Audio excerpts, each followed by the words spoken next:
মন যেতে মায়া ভরা চোখে তাকালো জাঙ্কুকের দিকে। মানুষটা এত লম্বা সহজে নাগালে পাওয়া যায় না। মাঝে মাঝে ইচ্ছে করে তার কুচকুচে কালো চুলগুলো খামচে ধরে ছাকিয়ে দিতে, কিন্তু এই দুনিয়া থাকতেও খুব ইচ্ছে করে। অথচ এই কাজ করলে বাঁচার সম্ভাবনা 5%, কারণ মিশু তো পুরো চুলে কাউকে হাত দিতে দেয় না, দেওয়া পছন্দও করে না। সে কিছু একটা ভেবে মনে সব ভয় দ্বিধা ও জড়তাকে পিছনে ফেলে চট করে জাঙ্কুকের পায়ের পাতার উপর দাঁড়ালো। জাঙ্কুক ভ্রু কুঁচকালে তে জাঙ্কুকের শার্টের কলারের কাছে নাক ডুবিয়ে নিঃশ্বাস টেনে নিল। এই তো সেই ঘান, পরিচিত ঘান। এই ঘান হারানোর ভয়ে পাগল পাগল লাগছিল, কাঁদছিল অসহায় সুরে। সে দুই হাতে শার্টের কলার চেপে ধরে বুভুক্ষের মতো একের পর এক নিঃশ্বাস টানতে টানতে চট করে মাথা তুলে বলল, জাঙ্কুক ভাই চলেন আমরা পালিয়ে যাই। পালাবো? তা কোন সুখে পালাবো? ভালোবাসার সুখে, ভালো থাকার সুখে। তারপর 5 বছর পর ছানানে ফিরবো, তাই তো?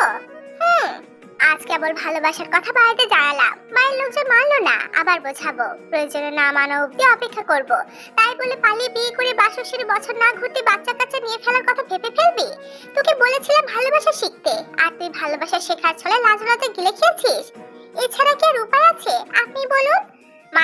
মাথায় আবার উপায় খুঁজেছিস? মজা একদমই ভালো লাগছে না জাঙ্কুক ভাই, আপনাকে ছাড়া থাকতে পারবো না, একদম তো থাকতে চাইছিও না। কেন বুঝছেন না? চলেন না এই মুহূর্তে আমরা পালিয়ে যাই, তারপর আমরা একটা সংসার সাজাই। এই কথা শুনে জাঙ্কুক চুপ করে তাকিয়ে আছে তের দিকে। ব্যাঙাচি কি একদিনই বড় হয়ে গেল নাকি? কিছু বলছে সব? বড়দের মতো এত বড় বড় কথা বলতে কে বলেছে তাকে?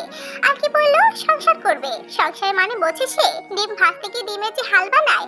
নিজের রুম গুছিয়েছে কখনো? তাতে আবার সে নাকি করবে সংসার? জাঙ্কুককে চুপ থাকতে দেখে তে পুনরায় ফুবাতে ফুবাতে বলল, আপনি কি আমার কষ্টটা চোখে দেখছেন না জাঙ্কুক ভাই? না। কেন কেন দেখছেন না? তোর বাবা মা কি আমার কষ্ট দেখেছে যে আমি তোর কষ্ট দেখবো? আপনার কিসের কষ্ট বুঝবি না? এর জন্য বলছি এরা এদের ইগো নিয়ে থাকুক, আমরা আমাদের পথ বেছে নেই। তোর এই ছোট মাথায় এত কিছু ভাবতে কে বলেছে?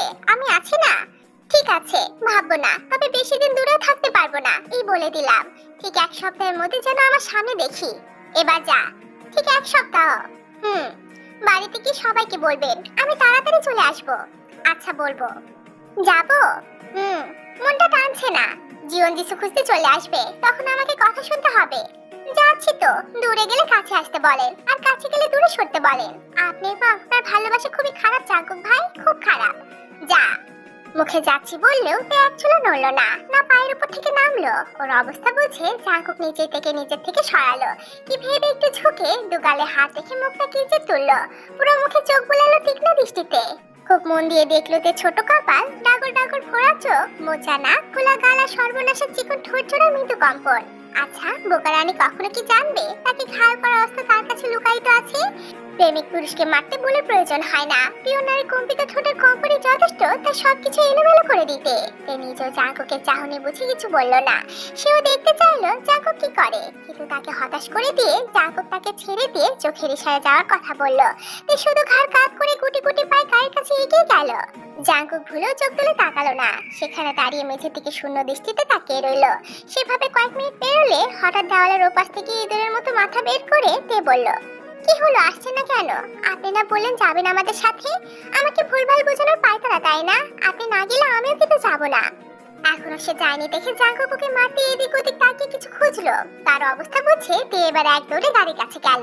এরপর পিছনের গাড়ি খেয়াল করে জিমিনের হাতে পেট পুড়ে খেলো। জানালার দিকে চেপে বসে উকি মেরে দেখতে লাগলো জাঙ্কুকের গাড়ি আসছে কিনা। আসছে দেখে আকাশের চাঁদের সঙ্গে মনের চাঁদটাকে নিয়ে কত কথা বললো, একা একা হাসলো। তারপর একটা সময় ঘুমিয়ে গেল নিশ্চিন্ত মনে।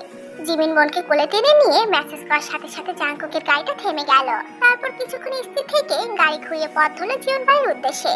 অথচ জাঙ্কুক যাচ্ছে ভেবে কত নিশ্চিন্তে না ঘুমালো বোকাতে রানী। সকালে যখন জাঙ্কুককে দেখতে পাবে না তখন কি হবে? তার কান্না কে থামাবে? কি তাকে বাহুদরে আগলে দেবে? বাড়ি থেকে বেরিয়ে সোজা পার্টি অফিসে এসেছে সুগা। কিমসন তখন দলের ছেলেপুলেদের সাথে হই হই করে ক্যারাম খেলছিল। বাড়ি ধরেছে আজকে যে হারবে সে কাছে খাবে। তাদের দুই দলের মধ্যে চলছে হাড্ডাহাড্ডি লড়াই। খেলার মাঝে সুগাকে আসতে দেখে কিমসন গলা ছেড়ে ডাকলো। সুগা থমথমে মুখে একবার তাকিয়ে মাথা ব্যথার কথা ইশারা জানিয়ে অফিস রুমে ঢুকে গেল। ভাইয়ের মাথা ব্যথা করছে যেহেতু ঘুমালে ঠিক হয়ে যাবে ভেবে কিমসন আর কথা বাড়ালো না। তাছাড়া আর সুগা যখন ডাকতে বারণ করে তখন জোর খাটিয়ে ডাকলে ভীষণ রেগে যায়। তখন চমৎকার চমৎকার গাড়ি কপালে চটে। এই যে খাপা পাগল আপাতত ঘুমাক, একটু পর না হয় ডেকে দেওয়া যাবে। এই কথা ভেবে তারা হই হই করে খেলাটা শেষ করলো। কিমসনের দল বাজিতে জিতে গিয়ে বিপক্ষ দলকে খুব করে পচালো। এরপর দল বেঁধে কাছে কিনে এনে সকলে একসাথে খেতে বসলো। কিমসন খেতে বসে হঠাৎ মনে পড়লো সুগা রুম থেকে এখনো বের হয়নি। এত সময় রুম মধ্যে থাকে না কখনো, তাহলে কি শরীর বেশি খারাপ করেছে? মেডিসিন আনতে হবে। এই কথা ভেবে সে খাওয়া ছেড়ে উঠে দরজা বন্ধ দেখে ডাকলো, ভাই ও ভাই আহেন, আমাকে লগে খাবেন। বেশ কয়েকবার ডাকার পরও সুগা জবাব পেল না। ততক্ষণে সবাই খাওয়া ছেড়ে উঠে দাঁড়িয়ে দরজার কাছে চলেও এসেছে, ডাকছে একে একে। এত ডাকাডাকি শুনে সুগা কপালের উপর থেকে হাতটা সরিয়ে বিরক্ত হয়ে দরজার দিকে তাকালো। মেজের চোখ জোড়া না মুছে মলিন স্বরে জবাব দিল, তোরা খা। আহেন না ভাই, সকলে মিলে এক লগে খাই। ঘুমাবো একটু, 2 ঘন্টা পর ডেকে দিস। এবা করেন কেন? কত খাওয়ান দাওয়ান আছি, আহেন এক লগে খাই। তো যাবি এখান থেকে? বলছি ঘুমাবো, তাও খাওন খাওন করে হাল পারতাছস। আর একটা বাড়তি কথা কইলে জিন্দা কবর দিমু শালা। আসছে ভালোবাসা দেখাতে। তোদের ভালোবাসা সুগার মতো না, লাগবে না কারো ভালোবাসা। যে শালায় ভালোবাসা দেখাতে আসবি তারই ঘুমামু। ভাই কিমসয়ন, মাথা মুঠা ঠিক নাই, যা কইতাছি। ওষুধ আইনা দেবো, যাবি তুই? রাইগেন না ভাই, বাহির আহেন। ভুল করলে আমারে 2 ঘা মারেন। তাও কোন কি হইছে আপনার? কিছু হয় নাই, তবে আমারে উঠতে হইলে আমার হাতে খুন হবি তুই। কোনো কারণে সুগা মাত্রারিক্ত রেগে আছে বলছে কিমসন কথা ভালো না, নয়তো সত্যি সত্যি মার নিশ্চিত। তাই শুধু বিড়াল সুরে বলল, আচ্ছা ভাই আপনি তাহলে ঘুমান, কিছু লাগলে আমারে ডাকেন, আমি এখানে আছি। এই কথা বলে ছেলেপুলেকে শব্দ করতে বারণ করে অন্যদিকে গিয়ে বসলো। যত খুশি নিয়ে খেতে বসেছিল তত খুশি আর রইল না কারো। কিন্তু সুগার সমস্যার কথা সে নিজে থেকে না বললে জানারও উপায় নেই কোনো। এসব ভেবে সে প্রথম লোকমা মুখে পুড়তে যাবে, তখনই ফোনের রিংটা বেজে উঠলো। অসময়ে কল আসে বিরক্ত হয়ে ডিসপ্লেতে তাকাতেই বুক কুঁচকে গেল। এই নাম্বার থেকে অযথা কল আসে না, আর যখনই আসে তখনই বুঝতে হবে ঘটনা সিরিয়াস। তাই সে সতর্ক হয়ে চট করে উঠে দাঁড়িয়ে একটু সাইডে সরে গেল। তারপর দুটো কল রিসিভ করে বলল, হ্যালো জাঙ্কুক ভাই। ভাইয়া কোথায় কিমসয়ন? অফিস রুম থেকে বাইর হয় নাই, তাই কি লয়া জানি খুব রাগে আছে। বের হলেও একা ছেড়ো না। কোনো সমস্যা ভাই? একটু, তবে যতটুকু বললাম মনে রেখো, চোখ কান খোলা রেখো। আর হ্যাঁ আবারও বলছি, ভাইয়াকে একা ছেড়ো না। জি ভাই, কিন্তু আপনি কোথায়? গাড়ির শব্দ শুনতাছি। আছি আশেপাশে, আপাতত ভাইয়ার দিকে খেয়াল রেখো, রাখছি। এই কথা বলে জাঙ্কুক কল কেটে দিল। কিমসন ভুজুরা কুচকে আরেকবার তাকালো বন্ধ অফিস রুমের দিকে। তখন তাদের দলের এক ছেলে দৌড়ে এসে জানালো জীবন নিবাসে ঘটে যাওয়া ঘটনা। এরাও চলে গেছে, সাথে মিস্টার নামজন সুগাকে বাড়ি থেকে বের করে দিয়েছে। এই কথা শুনে কিমসন হতবাক হয়ে মাটির দিকে তাকিয়ে রইল। পরক্ষণে চোখ দিয়ে অশ্রু গড়াতে লাগলো। তার দেখা সবচেয়ে সুন্দর পরিবারটাও এভাবে ভেঙে গেল। এবার কি হবে? আর জিমিন ভাইকে ছেড়ে চলে গেল। ভাই মানবে কিভাবে? মানার চেয়েও বড় কথা বাঁচবে কিভাবে? কেউ না জানো, সে তো জানে জিমিনের জন্য তাদের ভাই কতটা পাগল, ঠিক কতটা ভালোবাসে জিমিন আপাকে। কিমসন আর ভাবতে পারলো না, তবে এই ঘটনা জানাজানি করতে বারণ করলো এবং আপাতত ভিড় করতে মানা করে নিজ বন্ধ রুমের দরজার কাছে 2 পা ছড়িয়ে বসে পড়লো। দেওয়ালে মাথা থেকে বিড়বিড় করে বলল, সব সুন্দর জিনিসের স্থায়ী কাল এত অল্প সময় দাও কেন গো মাবুদ? আমার সুন্দর পরিবার তাও নাই, মাইনা নিছি, কিন্তু চোখে দেখার মতো একটা সুন্দর পরিবার দিছিলা, তাও কাইরা নিলা। আমার সুগা ভাই ধৈর্য দাও খোদা। মানুষটা উপরে শক্ত হইলো, ভিতরে যে নরম মাটি। পরিবারটাকে উনি বুকে আগলে রাখতো, সেই পরিবার ভাঙিয়া গেছে। ভাই না জানি কত কষ্ট পাইতাছে, আর আমি কিনা কাছে নিয়ে এতক্ষণ পয়রা ছিলাম।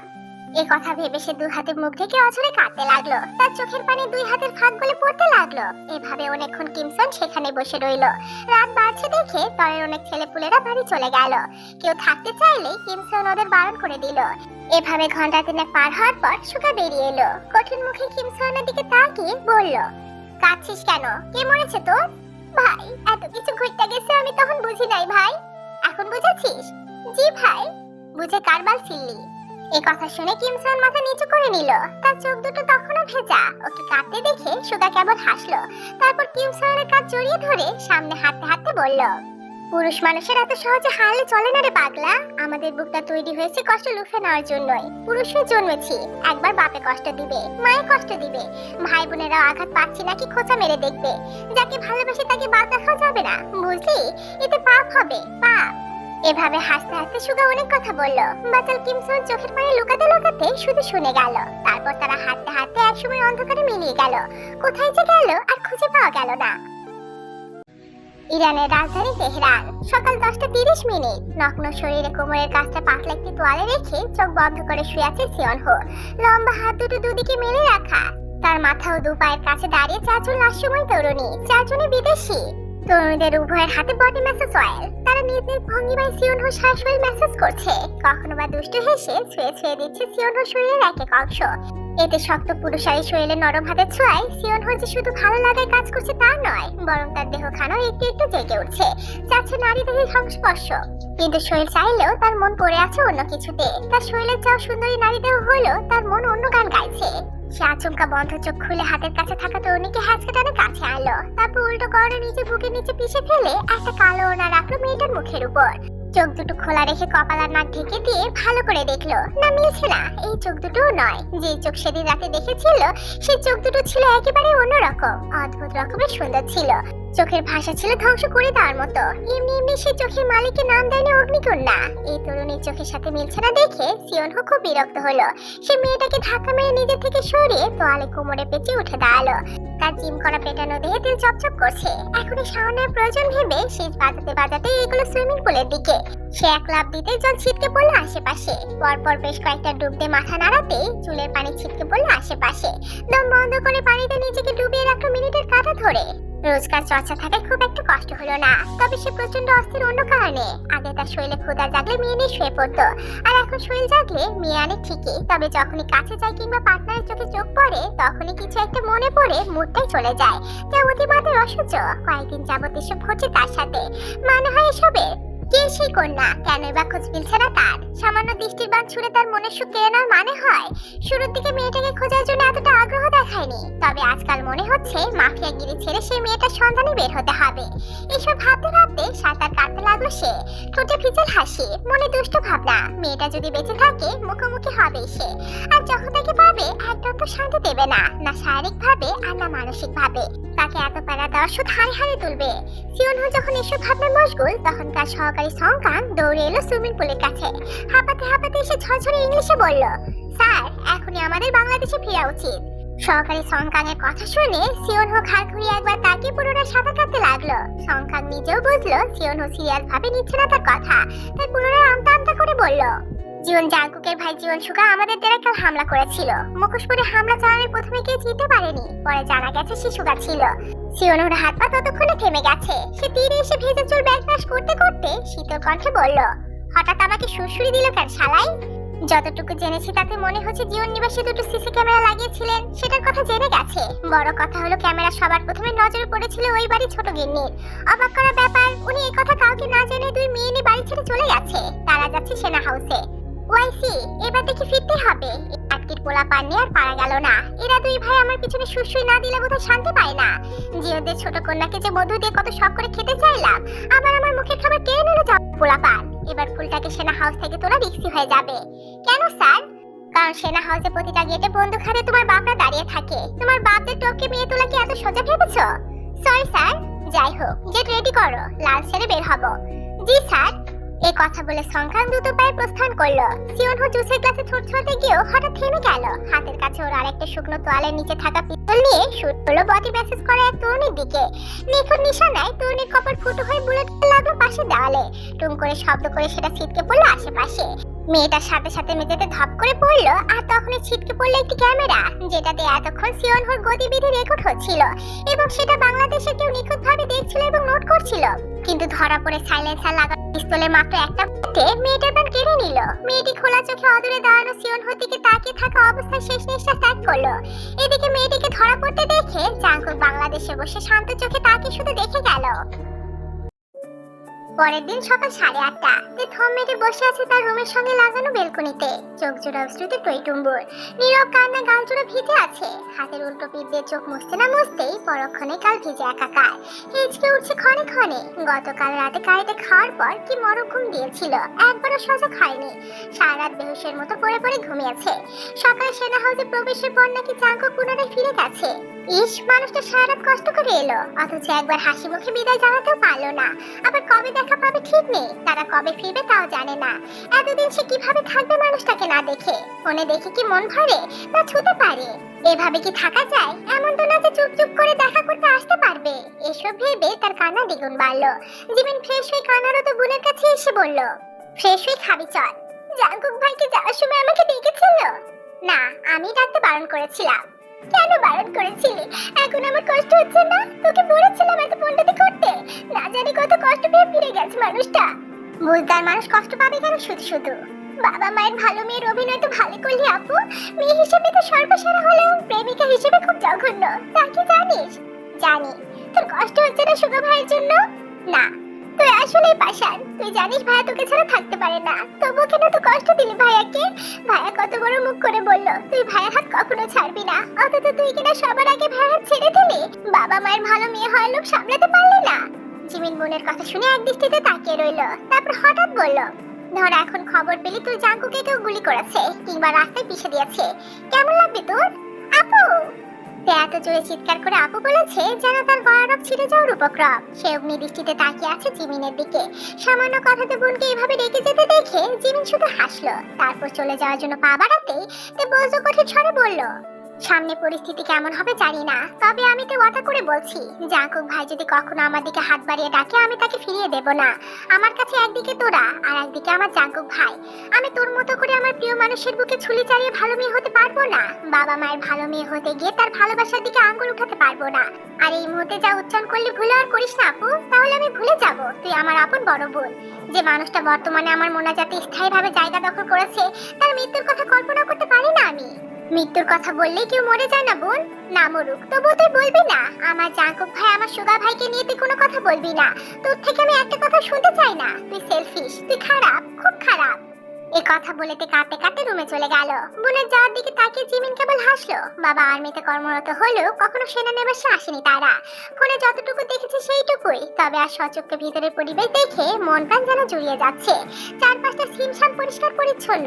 এখানে নারিকেল গাছের সংখ্যা একটু বেশি মনে হচ্ছে।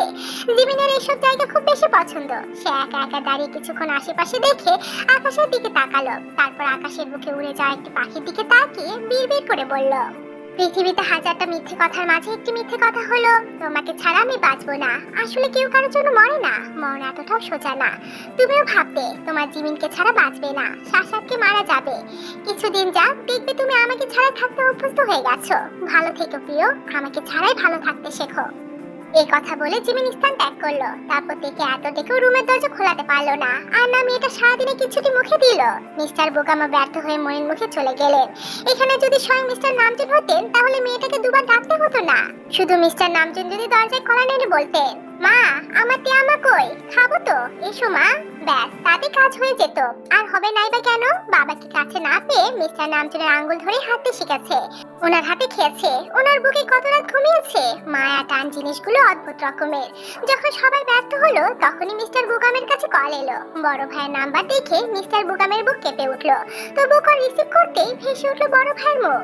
তবে উনি ভাইয়ের মুখের দিকে তাকানোর সাহস পেলেন না, তাই চোরের মতো মুখ কাচুমাচু করতে লাগলেন। মিস্টার নামজুন যেন বুঝলেন ভাইয়ের অবস্থা, তাই বললেন, আমার টিয়াম্মা কই? দূরে গিয়ে বড় আব্বুকে ভুলে গেলে চলবে? এই বুড়ো মানুষটার কথা কেউ না ভাবলে কাদের নিয়ে বাঁচবো আমি? মিস্টার বুকাম ভেজে স্বরে আর জবাব দিতে পারলেন না। পাশে থাকা সোফায় ধপ করে বসে পড়লেন। তাই জিমিন এসে বাবার হাত থেকে ফোনটা নিল, নিজে কথা বলল। তারপর তের রুমের দরজায় কড়া নেড়ে বলল, বোন বড় আব্বু কথা বলবে, দরজা খোল। এ কথা বলতে দেরি দরজা খুলে ফোন কেড়ে নিতে দেরি হয়নি। এরপর সে ঠোঁট ভেঙে শব্দ করে কেঁদে তোতা পাখির মতো বলতে থাকলো, বড় আব্বু আমাকে নিয়ে যাও। ঠিক এভাবে কাটতে দেখে মিস্টার নামজুন ক্যামেরা ঘুরিয়ে দিলেন অন্যদিকে। তারপর দুটো চোখ মুছে ক্যামেরা ঠিক করে আদর সুরে বলতে লাগলেন, আম্মা, আমার আম্মা যান, কাঁদে না মা, খেয়েছো মা, মুখটা শুকনো লাগছে কেন? বড় আব্বু আমাকে নিয়ে যাও, আমি এখানে থাকবো না, আমি বাড়ি যাব। খুব তাড়াতাড়ি আমি গিয়ে তোমাকে নিয়ে আসবো মা, তোমাকে ছাড়া আমাদের বাড়ি অচল। কাঁদে না মা, তুমি কাঁদলে আমরা কি ভালো থাকবো বলো? এ কথা বলতেই মিসেস জিন ফোন কেড়ে নিলেন। আসলে চোখ মুছে জোরে জোরে কাউকে শুনিয়ে শুনিয়ে বলতে লাগলেন, আমি কালকে জাঙ্কুকে পাঠাবো, তোরা দুই বোনে চলে আসবি। আর কে বাড়ি ফিরলো না ফিরলো এত দেখার সময় নাই, চলে আয়, আমি নিজে তোদের বিয়ে দেবো। দেখি কোন আর্মি আর আর্মির বউ বাধা দিতে আসে। দেশে কি আর আইন নাই নাকি আমরা আইন বুঝি না? বাইরে মেয়ে দুটোকে নিয়ে গিয়ে লাইট সাজছে তারা, লাইট মেয়ে ওদের একারই, আমরা যেন বানে চলে ভেসে গেছি। আমাদের কোল ফাঁকা করবি তো আগে কেন মেয়ে দুটোকে দূরে নিয়ে যাসনি? কেন হিসেব করে বাড়ির সন্তানদের ভালোবাসতে বলিসনি? পেলে পুষে বড় করলাম আমরা, এখন আমাদের বউ ফাঁকা করে তারা ভালো বাবা মা সাজছে, ভালো বাবা মা। সারা রাত গোপনে কাজ সেরে সকালবেলা ফিরেছে sugar Kim Sayan. Plan success হয় আনন্দে একটু আধটু নেশাও করেছে তারা। তবে হাঁটা চলা ভালো করে না খেয়াল করলে সেটা বোঝার উপায় নেই। এখন তাদের প্ল্যান সারাদিন পড়ে পড়ে ঘুমাবে, তারপর সন্ধ্যায় উঠে সিওনহোর ডেরায় আরেকবার হামলা চালাবে। গত রাতে যে ক্ষতি করেছে এতক্ষণে জায়গা মতো খবর টবর চলে গেছে নিশ্চয়। এখন তেহরানে বসে বসে সিওনহো মনের দুঃখে একবার কপাল চাপড়াক আরেকবার না হয় পিছু চাপড়াক। এসব নিয়ে কথা বলতে বলতে অফিসে ঢুকে দেখে স্পেশাল চেয়ারে রাজকীয় ভঙ্গিমায় জাঙ্কুক বসে আছে। তার পরনে গতদিনের সাদা শার্ট ও কালো প্যান্ট। তেদের রেখে এখানে এসেছে বলার অপেক্ষা রাখে না। কিন্তু কেন এসেছে? সে আসতে বলেছে? তার কি কেউ আছে পৃথিবীতে? নেই, নেই তো। থাকলে কি আর কেউ বাড়ি থেকে তাড়াতে পারতো? তারা জানে না সে বাড়ি ছেড়ে থাকতে পারে না। আদৌ কখনো থেকেছে? মায়ের হাতের খাবার না খেলেও পেট ভরে না। সারা দুনিয়া খেয়ে নিলেও মায়ের হাতের ডাল ভাত না খেলে মনে হয় পৃথিবী ক্ষুধার রাজ্য। এক রাত কেটে গেল, তার ভাই বোনেরা কই? কানের কাছে তারা কিচিমিচি করছে না কেন? নানা রাত জানলে ছুটে আসছে নয় না কেন? এটাও তো একবার ফোন করলো না। বোনের ছায়া থেকে ওই বেয়াদবটা আরো বেয়াদব হয়ে গেছে। এর কথা মনে হতেই সুগা জাঙ্কুকের মুখের দিকে তাকানোর আর সাহস পেল না। এক পাষাণ নিষ্ঠুর মানবীর জন্য জাঙ্কুকের বিয়ে আটকে গেল। তাদের কথা না বললে হয়তো জাঙ্কুকের বিয়ে আটকানোর ক্ষমতা কারোই থাকতো না, সে আটকাতে দিত না। কিন্তু ভেবেছিল চারজনের বিয়েটা যদি একসাথে হয় তাহলে মন্দ কি? তারও ইচ্ছে করে না গোপনে প্রেম চালিয়ে যেতে। সে তো জিমিনকে আগে থেকেই বলতো বিয়ের কথা, বরং জিমিনি তাকে বারবার আটকেছে। এটা ওটা বলে বুঝিয়েছে, নয়তো তাদের কথা সবার আগে জানতো। কিন্তু যার জন্য জানালো সে সবার আগে হাত ছেড়ে নিজের পথ বেছে নিল। মধ্যখান থেকে জাঙ্কুক থেকে দূরত্বের দহনে নতুন করে পড়তে হলো। বর্তমানে তার ভাই বোনের কষ্টের কারণ সে। এই কথা ভাবলে অপরাধ বোধে বুক পাঁজর ভেঙে আসছে। যাদের সম্পর্কের সূচনা নিজে করেছিল, সময়ের ব্যবধানে সে এখন হয়েছে তাদের দূরত্বে থাকার মূল কারণ।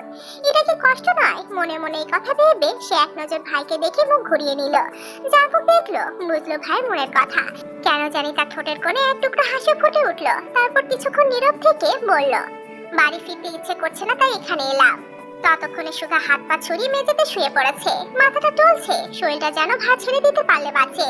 তা দেখে দেখে কিম সেওনা তার পায়ের কাছে শুয়ে পড়লো। তখন জাঙ্কুকের কথা জবাবে সুগা বলল, সবাই চিন্তা করবে, করবে না বলো করছে। তাহলে যা, শুধু আমার জন্য চিন্তা করছে আমি কিন্তু একবারও বলিনি। জাঙ্কুকের প্যাচ খাটানো কথায় সুগা ঘাড় ঘুরিয়ে তাকালো ভাইয়ের দিকে, ঠোঁটের কোণে মলিন হাসি ফুটিয়ে বলল, আমি যাব না। যেতে কখন বললাম? তোমাদের যখন যা ইচ্ছে করে করতে পারো, আমি কাউকে বারণ করবো না, থামতেও বলবো না। তাহলে বাড়ি যাচ্ছিস না কেন? সাহসে কুলাচ্ছে না। আমি তো জানতাম আমার থেকে আমার ভাই সাহসী। তা তো বটে, তবে আজ এটাও জেনে রাখো, তোমার ভাই একটা অপ্রিয় মুখের কাছে ভীতু, এক আদরে স্নিগ্ধ মুখের খিলখিল করা হাসির কাছে কুপকার, এক চঞ্চলা হরিণীর অভিমানী দৃষ্টির কাছে পরাজিত।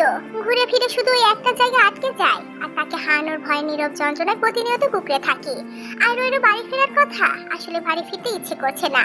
কারণ বাড়ি ফিরে গেলে আজ আর কেউ দরজায় দাঁড়িয়ে ইঁদুরের মতো মাথা বের করে উকি মেরে বলবে না তার জাঙ্কুক ভাই রাজ্য জয় করে ফিরলেন বুঝি, নতুবা তার বড় আব্বুকে নালিশ করার ভয় দেখাবে না। পরক্ষণে মিষ্টি করে হেসে নালিশ থেকে বাঁচানোর জন্য খুঁজতেও বসবে না। খেতে বসলে হুড়মুড় করে পাশের চেয়ারটা দখল করবে না। টেবিল ভর্তি খাবার থাকলেও তার দৃষ্টি আমার পেট থেকে সরে না। তাকে বাড়ির শুধু সবাই যত যা কিছু তুলে দিক, তার নজর শুধুই তার জাঙ্কুক ভাই প্লেটের দিকে। থাকুক সেখানে এক টুকরো আধ খাওয়া মাংস, তবুও তার সেটাই লাগবে। কিন্তু আজ থেকে কেউ আমার ভাগের খাবারে ভাগ বসাবে না। যখন আমার খাবারে হামলা করতে সে সাকসেস হতো, তখন মনের আনন্দে পা নাচাতো। আচমকা আমার পায়ের সাথে বাড়ি খেলে মুখ কাচুমাচু করে বলতো, ইয়ে জাঙ্কুক ভাই, টেবিলের নিচে অনেক মশা। আমি বাড়ি না থাকলে কেউ মনের রাগ মেটাতে আমার রুমটা এলোমেলো করবে না, আমার শখের পারফিউম মেখে ঘুরঘুর করবে না, টি শার্ট নিয়ে পালাবে না, ফোন লুকিয়ে রাখবে না, মায়ের ভয় গাছে উঠতে ভয় করবে না, স্টাডি টেবিলে বসে আমার নেটে যাতে একটা ছবি এঁকে নিচে লিখবে না, জীবন পুত্র জীবন জাঙ্কুক। এত না এর মাঝে কি একটু ভালো থাকা যায়, নাকি স্বস্তি নিয়ে নিঃশ্বাস নেওয়া যায়? এইটুকু বলে জাঙ্কুক থেমে গেলে সুগা এক দৃষ্টিতে জাঙ্কুকের কান্ত মুখের দিকে তাকিয়ে রইল। কি বলবে, কি বলে বুঝ দেবে? আচ্ছা, একবার কি উঠে জাঙ্কুকের পাজরা ধরে মাপ চাইবে?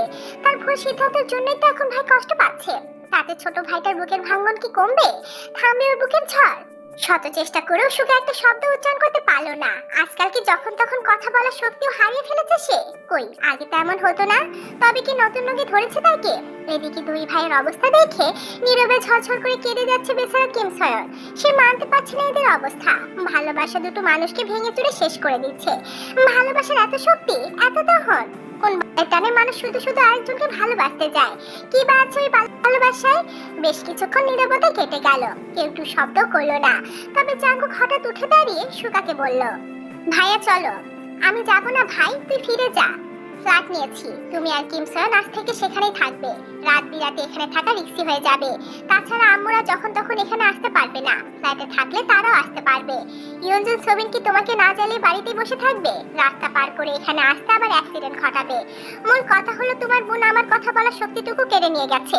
আমি এই মুহূর্তে দুটো কথা বলার শক্তিও পাচ্ছি না। আমি আপাতত নতুন ফ্ল্যাটে যাচ্ছি, তুমিও চলে আসো।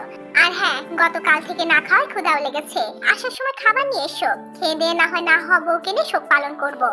ছটপটে গলায় কথা বলে বিল্ডিং এর নাম ফ্ল্যাট নং বলে একটা চাবি ছুড়ে দিয়ে জাঙ্কুক বেরিয়ে এলো। সে জানে তার ক্ষুধার কথা শুনলে তার ভাই না এসে থাকতেই পারবে না। জাঙ্কুক দ্রুত পায়ে রাস্তা পার হয়ে পকেট থেকে ফোন বের করে দেখলো তের কোনো কল বা মেসেজ এসেছে কিনা। হ্যাঁ, যা ভেবেছিল তাই। মোট 13টা কল, 17টা মেসেজ এসে জমা হয়েছে। ফোন সাইলেন্ট করেছিল মনেই ছিল না, হঠাৎ মনে হতে বেরিয়ে এসেছে এবং তার ভাবনা সঠিক দেখে মুখে এবার হাসি ফুটলো, বিশেষ করে ডিসপ্লের উপর ভাসতে থাকা মেসেজটি দেখে। কেউ কি আমাকে একটু মিস করছে না? কথা বলছে না কেন তার ব্যাঙাচির সাথে? এদিকে জাঙ্কুক বেরিয়ে যেতে সুগা হুড়মুড় করে উঠে বসলো। বা পায়ের কাছে শুয়ে থাকা কিম সয়নকে লাথি মেরে উঠিয়ে বলল, এই শালা শুনলি না? আমার ভাই ক্ষুধা পেয়েছে, চল খাবার নিয়ে যেতে হবে। আর আমি শোকে মরছি কেন? এক শাশুড়ি মেয়ে রিজেক্ট করেছে তাতে কি? কত শাশুড়ি মেয়ে আছে না? সুগা কি ফেলনা রে? ফেলনা না। এ কথা বলে পার্টি অফিসের দরজায় তালা ছুঁড়ে বের হতেই দেখলো রাস্তার অপর পাশে জাঙ্কুক দাঁড়িয়ে আছে, ফোনে কারোর সাথে কথা বলছে। সে এগিয়ে গিয়ে আচমকা রাস্তার মধ্যে জাঙ্কুককে জড়িয়ে ধরলো। জাঙ্কুক ভ্রু কুঁচকে কল কেটে বলল, আমি জিমিন না, জাঙ্কুক। ভাইয়ের কথা শুনে সুগা ফিক করে হেসে ফেললো। তারপর ভাইকে ছেড়ে দিয়ে বলল, তোর বোন নেই তাতে কি? তোকে দিয়ে কাজ চালাবো। ভাইয়ের কথা শুনে জাঙ্কুক এমন ভাবে নাক মুখ কুঁচকে দুপা পিছিয়ে গেল যে সুগা আর কিম সয়ন হো হো করে হেসে উঠলো। তারপর তিনজনে গেল নতুন ফ্ল্যাটের দিকে। যাওয়ার পথে কিনলো পছন্দসই খাবার। তাদের হাসি মুখে দেখে চায়ের দোকানের ভিতরে বসে থাকা মিস্টার কাই শুধু চেয়ে চেয়ে দেখলেন আর মনে মনে দোয়া করলেন, পৃথিবী উল্টে যাক, ভাই ভাই সম্পর্ক টিকে থাক। সকালের দিকে মিস্টার নামজুনের সাথে কথা বলে তার মন একটু ভালো হয়েছে, কান্নাকাটি থেমেছে। হঠাৎ তার আরেকজনের কথা মনে হতেই খোঁজ করে জানতে পারলো তার জ্যাকসন ভাই সকালে চলে গেছে মিসেস রোজের কাছে। এই বাড়িতে নাকি তার দমটা আটকে আসছে। বাকিরা কত করে বারণ করলো কিন্তু কারো কথা শুনেনি ছেলেটা। শুধু ভেজা কণ্ঠে চোখ মুছতে মুছতে বেরিয়ে যাওয়ার সময় বলেছে, এতদিন এখানে পড়েছিলাম ছোট ভাই বোনদের জন্য, তারাই যখন নেই তাহলে এখানে থেকে আর কি হবে? তারা যেদিন আবার ফিরবে, আবার এই বাড়িতে চাঁদের হাত বসাবে, আমিও সেদিন ফিরবো। এই কথা শুনে আর এক চোট কেঁদে জ্যাকসনের সাথে কথা বললো। কেঁদে কেঁদে বললো চট্টগ্রামে চলে যেতে। জ্যাকসন শুধু মলিন হাসলো কেবল। তবে ভুলেও সুগাকে যে বাড়ি থেকে বের করে দিয়েছে এই কথা থেকে সে জানালো না। শুধু সে নয়, জীবন বাড়ি কেউ জানায়নি, কারণ এতেও পাগল মেয়েটা নিজেকে দোষী ভাববে। বোনকে খুব কাঁদতে দেখে জ্যাকসন বলল তার ছুটির শেষের দিকে যাওয়ার আগে অবশ্যই সে দেখা করে যাবে। এই কথা বলে থেকে মানিয়ে আকার ইঙ্গিতে জানালো সুগা নাকি খুব বেশি কষ্ট পেয়েছে, তার সাথে যেন একটু কথা বলে। সুগা, জ্যাকসন, ইয়ঞ্জন, সোবিন, আয়ু, জিমিন এরা কেউই তের কাছে কম না। সব কয়টা ভাই বোনকে জানতে ভালোবাসে সে। আরেক ভাই কষ্ট পাচ্ছে শুনে তে তখনই ফোন দিল সুগাকে। বেশ কয়েকবার কলটা বেজে বেজে কেটে গেল। তে ভাবলো মিস্টার বুগামের নাম্বার দেখে সুগা কল রিসিভ করছে না, হয়তো রেগে আছে। এখন থাক, একটু পরে না হয় তার ফোন থেকে কথা বলবে। মনে মনে এই কথা ভেবে সে থমথমে মুখে সাওয়ানে খাবার খেলো। তখনও কেঁদে কেটে চোখ মুখে যাতা অবস্থা। মিসেস জিসু ভ্রুজোড়া কুঁচকে এতক্ষণ বসে বসে মেয়ের রংধং দেখে গেলেন। কিছু বলতে গেলে মিস্টার বুগাম আর জিমিন বারবার আটকে দিচ্ছে, নয়তো বেয়াদবটাকে চড়িয়ে ঢং ছুটিয়ে দিতেন। এমন ভাব করছে যেন তাকে বাড়ি থেকে তুলে এনে আটকে রাখা হয়েছে। এতই যখন বাইরের লোকের প্রতি দরদ, আসতে দিলি কেন? আসলে তো এত ঢং দেখানোর মানে কি? বিয়ের পর এতগুলো দিন ওই বাড়িকে আপন বাড়ি, ওই বাড়ির মানুষগুলোকে বুকে জায়গা দিয়ে আগলে এসেছে। এখন তাদের ছেড়ে আসতে ওনার যখন কোনো সমস্যা হচ্ছে না, তাহলে দুদিনের ছানাপোনা হয়ে তোদের এত বাধা কিসের? পৃথিবীতে এসেছিস বা কয়দিন হলো? সংসারে মায়া বুঝিস? বুঝিস নিষ্ঠুর এই পৃথিবীর মার প্যাচ? বুঝিস না, জানিস না মেয়ের মায়েদের জ্বালা? জানলে আজকের পরিস্থিতি বদলে যেত। এমন ধরনের নানান কথাই ওনার রাগ চড়ে গেল। এখন এখানে বসে থাকলে কাকে কি বলে বসবেন জানেন না, তাই উঠে রুমের দিকে গেলেন। তখন বড় জায়ের বলা সব কথাগুলো শুনেছেন, কিন্তু সব কথার জবাব নেই। পরিস্থিতি মোতাবেক থাকলেও দিতে নেই, কারণ জবাবের আরেক নাম সঠিক সময়। সারাদিন কেটে এখন বিকেল, গোধূলি মুহূর্ত। রুম থেকে বেরিয়ে তে বাহিরে এসে দাঁড়িয়েছে। এদিক ওদিক তাকিয়ে দেখছে সেনা হাউসের চারপাশ। জায়গাটা ভীষণ সুন্দর, তবুও মন খারাপ থাকে, কিছু ভালো লাগছে না। মন খারাপের কারণ সকালে জাঙ্কুকের সঙ্গে দেখা করে বিদায় নিতে পারেনি। ফোন করলে জাঙ্কুক রিসিভ করেনি, না মেসেজে রিপ্লাই করেছে। পাষাণ পুরুষটাকে নিয়ে হয়েছে যত চালা। বাইরে থাকতে পাতা দিত না, এখন এতদূর চলে এসেছে।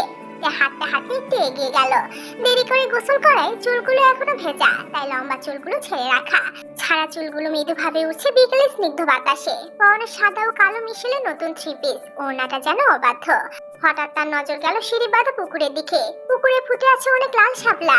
কি ভেবে যেন গালে হাতে পুকুরের মাছ সিঁড়িতে বসলো। মিনিট না পেরোতেই সেখানে জিমিনও উপস্থিত হলো। কেবল শাওয়ার নিতে ঢুকেছে, এই সুযোগে বাইরে বেরিয়ে এসেছে তে। মনকে না পেয়ে খুঁজতে খুঁজতে সে ছুটে এসেছে। পাশে বসেছে নিঃশব্দে। তার উপস্থিতি টের পেতে একবার তাকিয়ে দৃষ্টি ঘুরিয়ে তাকালো পুকুরে টলটল জলের দিকে। চোখে ভাসছে কত কথা, কত স্মৃতি। আজ ঈদের পরের দিন, সব ঠিক থাকলে বাড়িতে কত কত মজা হতো। নয়তো জীবনদের 3 গিনির 1 গিনি বাপের বাড়িতে সব পরিবারে দাওয়াত খেতে যেত। যখন এসব ভাবনায় মশগুল, তখন সেখানে আর্মি ড্রেস পরা এক যুবক এসে দাঁড়ালো। পিছনে দাঁড়িয়ে গলা খাকারি দিয়ে উপস্থিতি জানান দিয়ে হাসি মুখে বলল, ম্যাম আমি লিচ্যাং, স্যার আমাকে দায়িত্ব দিয়েছে আপনাদেরকে ঘুরতে নিয়ে যাওয়ার জন্য। তা কোথায় যেতে চান বলুন? এই কথা বলে জবাবের আশায় পাশে পাশে জিমিনের দিকে তাকালো। চোখে মুখে মুগ্ধতা। বুগাম স্যারের মেয়ে আছে জানতো, তবে পুতুলের মতো দেখতে তা জানা ছিল না। বলা বাহুল্য, মিসেস বুগামও ভীষণ সুন্দরী, তা বলার অপেক্ষা রাখে না। লিচাং বয়স ভেদে বুঝলো জিমিন বড় আর ছোট, কিন্তু এখানে কে জিমিন আর কেতে বুঝে উঠতে পারলো না, কারণ স্যারের থেকে শুধু নাম দুটো শুনেছে সে। এদিকে লিচাং এর দৃষ্টি খেয়াল করে তার আপাতমস্তক পরক করে ভ্রু কুঁচকালো, মনে মনে মুখ বাঁকালো। তারপর বলল, আমার বোন বোবা, কথা বলতে পারে না, যা বলার আমাকে বলুন। বোবা শুনে লিচাং এর মুখে বিস্ময় খেলে গেল। আফসোস হলো এত সুন্দর মেয়েটা কিনা বোবা। তবে হবু কেউ হতে যাচ্ছে ভেবে হাসি মুখে বলল, সরি ম্যাম, আমি আসলে জানতাম না। It's okay. তা কোথায় যেতে চান বলুন? আশেপাশে সমুদ্র আছে যেখানে পা ডুবে বসে থাকা যাবে? অনেক আছে। ভিড় কেমন? সমুদ্রের পাড়ে তো ভিড় থাকে, তার উপর আজ আবার ঈদের পরের দিন। সাধারণ জনতা সেখানে হুমড়ি খেয়ে পড়বে। তবে আপনারা চাইলে আপনাদের আশেপাশে ভিড় কম রাখার চেষ্টাটুকু করতে পারি। ও, যদি চাই আপনি কি এই ড্রেস আপে আমাদের সাথে বের হবেন? জি না ম্যাম, অফিসিয়াল কাজ ব্যতীত ইউনিফর্ম পরে আমাদের যেখানে সেখানে যাওয়ার নিয়ম নেই। কাজে সিভিল ড্রেস আপে বের হতে হবে। তাহলে ঠিক আছে, নয়তো আর্মি নিয়ে ঘুরছি ভেবে অনেকেই তাকাবে, এর জন্যই বলছিলাম আর কি। জি বুঝেছি। তে একবার বোনের দিকে তাকিয়ে জানালো একটু পরে রেডি হয়ে আসছে তারা। দুপুরের দিকে মা বাবা গিয়ে চলার মতো টুকটাক শপিং করে এনেছে, আরো করতে হবে। তারপর লিচাং রেডি থাকতে বলে চলে গেল। তখন জিমিন বোনের দিকে তাকিয়ে ভ্রু কুঁচকে বলল, আমাকে বোবা বললি কেন? আমি কবে বোবা হলাম? জিমিনের কথা শুনে তে উঠে দাঁড়িয়ে হাত ঝাড়লো, তারপর ভাব নিয়ে বলল, সুগা ভাইয়ের আদেশ, বলেও যেন তোমার আশেপাশে কাউকে ঘেঁষতে না দেই। ভাইয়ের আদেশ অনুযায়ী আজ থেকে তুমি বোবা। সে বলবে আর আমাকে মানতে হবে? হবে। কেন হবে? কারণ আমার ভাই তোমাকে ভালোবাসে, পাগলের মতো ভালোবাসে। থাক, ভাইকে নিয়ে আর উকালুতি করতে হবে না। এখন বল, ওর সাথে কথা হয়েছে? হয়েছে। আমার নামে অভিযোগ করেছে? না, শুধু বলেছে তোমার আশেপাশে যেন কেউ না ঘেঁষতে পারে। যদি ঘেঁষে তাহলে জাঙ্কুক ভাইকে অন্য কারোর সাথে বিয়ে দেবে। অর্থাৎ ভাসুরে দেওয়া দায়িত্ব ঠিকঠাক পালন করতেই হবে, নয়তো আমার ওকে হাতছাড়া হয়ে যাবে। মনের কথা শুনে না চাইতেও জিমিন হেসে ফেলল। তারপর দুই বোন গল্পে গল্পে রেডি হতে মিস্টার বুকাম বললেন, যাচ্ছ মা যাও, লিচাং দায়িত্ববান ছেলে, আশা করছি সমস্যা হবে না। আর যা লাগবে লিচাংকে বলবে, কেমন? আর হ্যাঁ, বলতে ভুলে গেছি, সে কিন্তু নিজেও মেজর, আশা করি তাকে সম্মান করবে, সম্মানে কথা বলবে। লিচাং মেজর শুনে তে অবাক হয়ে বোনের দিকে তাকালো। জিমিনের মধ্যে কোনো ভাবান্তর দেখা দিল না, কারণ তখন তার ইউনিফর্মে সে র্যাঙ্ক বেল্ট দেখেছিল। তারপর লিচাং ডেকে পাঠালে তারা দুই বোন পার্কিং লটে গেল। নামি দামি গাড়িতে হেলান দিয়ে সিভিল গেটআপে তাদের জন্য অপেক্ষা করছিল লিচাং। তাদের দেখে নিজে হাসি মুখে গাড়ির দরজা খুলে দিল। বলা বাহুল্য, আর্মি কাট চুলের ছেলেটা যথেষ্ট সুদর্শন, মিশুকে। তবে কথা বলছে, মজা করছে, মেপে বুঝে। বের হওয়ার আগ মুহূর্তে জাঙ্কুকের একটা মেসেজ পেয়ে এর মনটা ভালো হয়ে গেছে। বেড়াতে যাওয়ার কথা জাঙ্কুককেও জানিয়েছে। জবাবে তার ঘাটতারা পুরুষ বলেছে হিজাব পরে ভদ্রবেশে বের হতে, আর যার তার সাথে কিলকিল করা থেকে বিরত থাকতে। একটা অভিযোগ যদি কানে আসে তাহলে পিঠে চালাকাতের বাড়ি একটাও কম পড়বে না। আগে জাঙ্কুক যখন এই ধরনের কথা বলতো খুব রাগ করতো, মনে মনে গালি দিত, কিন্তু এখন বোঝে এসবের আড়ালে ভালোবাসা লুকিয়ে আছে। ভদ্রতার খাতিরে টুকটাক কথা বলছে লিচাং এর সাথে। তাদের এটা ওটা দেখাচ্ছে চিনাচ্ছে। মজার ব্যাপার হচ্ছে জিমিন কথা বলতে পারে তা লিচাং জানে, এবং এটাও জানে এদের দু বোনের একজন চঞ্চল তো আরেকজন খুবই শান্ত, সেই হিসেবে দুজনের সাথে কথা হচ্ছে। এদিকে লিচাং এর আদেশ পেয়ে কয়েকজন আর্মি সৈনিক সিভিলে পতাকায় উপস্থিত হয়ে জায়গা বেছে নিয়ে খুব সুন্দর করে সাজিয়েছে। সমুদ্রে পা ভেজানো যাবে এবং স্পেশাল ভাবে স্বাগতম জানানোর ব্যবস্থা করেছে, যেখানে ভিড়ভাট্টা থাকবে না, হই হট্টগোল থাকবে না। এদিকে এটা ওটা দেখতে দেখতে যেতে যেতে মাগরিবের আজান হয়ে গেল, জ্যামে বাধা পেল। তারপর ধীরে ধীরে যখন পৌঁছালো তখন রাত প্রায় 8:30। রাত হয়ে গেছে, সমুদ্র দেখতে পারবে না ভেবে তে মুখটা ভোতা করে বোনের দিকে তাকালো। এইদিকে জিমিন গাড়িতে উঠে কড়া দৃষ্টিতে খেয়াল রাখছে লিচাং এর প্রতি। এর মধ্যে ঘাবলা কিছু দেখলেই গুজে রাখা ছুরি বসাতে দ্বিধা করবে না। কাছের মানুষগুলো ভালো, সবাই খুব বিশ্বস্ত, তবু অন্ধবিশ্বাস কাউকেই নয়। সে বরাবরই একটু কঠিন ধাঁচের, তিক্ত কথাগুলো আগে করে ভাবে বলে অপছন্দের তালিকা দখল করেছে। বাবার পরিচিত এই লোকটা তাদের নয়, আর বাবা মাও যে বিশেষ কারণে তাদেরকে একসাথে পাঠিয়েছে এটা বুঝতে তার কষ্ট করতে হয়নি, বরং বুঝে ফেলে তার ছেলের হাসি হেসেছে। গাড়ি থামলে তারা একে একে সবাই নামলো। একটু পথ হেঁটে সামনে এগোতেই দমকা বাতাসে শরীর জুড়িয়ে দিল। উঠতে লাগলো পরনের ড্রেস। আকাশটা আজ গম্ভীর হয়ে আছে, চাঁদ নেই, তারা নেই, জ্যোৎস্না নেই, কেমন যেন থমথমে হয়ে আছে আকাশের অবস্থা। লাইটের ঝলকানিতে দেখা যাচ্ছে সমুদ্রের কোল ঘেঁষে সিমেন্টের ব্লক রাখা। তাই ব্লকের উপর বসে পা ভেজাতে ভেজাতে আশেপাশে তাকালো। আকাশের অবস্থা দেখে তেমন লোকজন নেই বোধহয়, তবে তার কেন জানি ভালো লাগছে। আর এই ভালো লাগাটা দ্বিগুণ হতো যখন পাশে তার বিশুদ্ধ পুরুষটাকে পেত।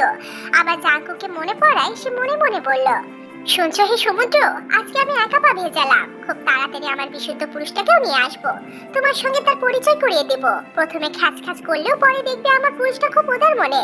সে একজন পাহাড় লাভার হলেও সমুদ্রকে অনীহা করবে না, বরং তোমাকেও সাদরে গ্রহণ করবে। তখন আমরা দুজন দুজনের হাতে হাত রেখে একসাথে সমুদ্রে পা ভেজাবো।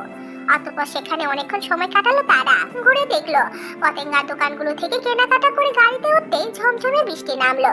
বৃষ্টির মধ্যে লিচাং গাড়ি টানছে, কারণ মিস্টার বোকাম কলের পর কল দিয়ে যাচ্ছে। চলে এসেছে প্রায়, আর কিছু দূর গেলে পৌঁছে যাবে।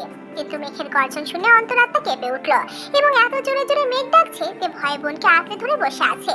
চোখে মুখে ভয়ের ছাপ। অবস্থা বাধ্য হয়ে এবার লিচাং বলল, সামনে একটা রেস্টুরেন্টে কিছুক্ষণ অপেক্ষা করি, রাতও তো অনেক হয়েছে, ডিনারটা সেরে ফেলি, ততক্ষণে বৃষ্টি কমে যাবে ইনশাআল্লাহ।